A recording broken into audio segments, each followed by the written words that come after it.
I've been in some sticky situations where like I was supposed to sign a new 5-year deal, and I had been pushing it off because I was not agreeing to the money that WWE was offering. I felt like my value was higher.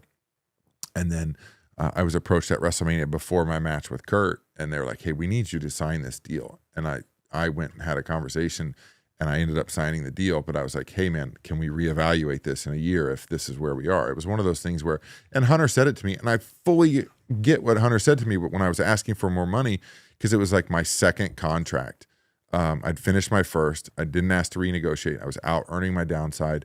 I was happy. And then my next offer was lower than I wanted. And Hunter's had a conversation with me, and he said, look, like, you can out earn this. And I'm going, yeah, if I'm booked correctly and on pay-per-views and all things that are out of my control.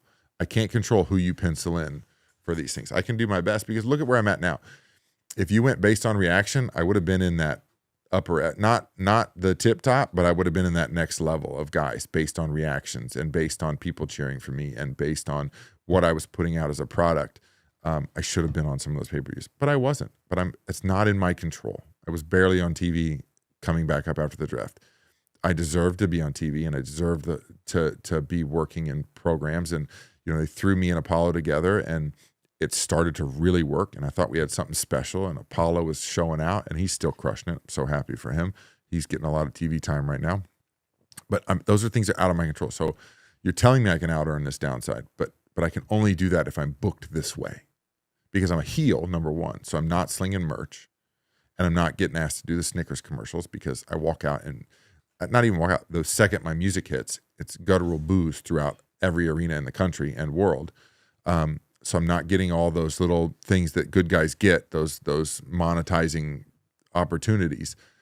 So I feel like my worth is higher than this. He said, we also have to figure out and make sure you're not a flash in the pan. He's like, yeah, you're hot right now, but what's 6 months from now? What's a year from now? And I'm going, okay, I get the business sense. They don't want to offer me this deal that I'm fighting for every penny, and they meet me where I want to be, and then they lose out on it. Like, the contract is going to benefit the person handing the contract.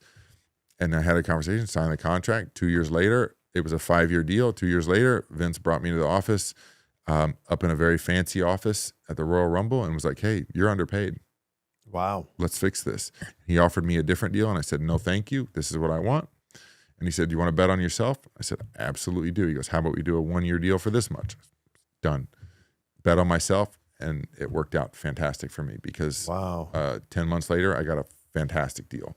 And it's like, I've had, like I said, 5 contracts there. I bet on myself through them. I did it again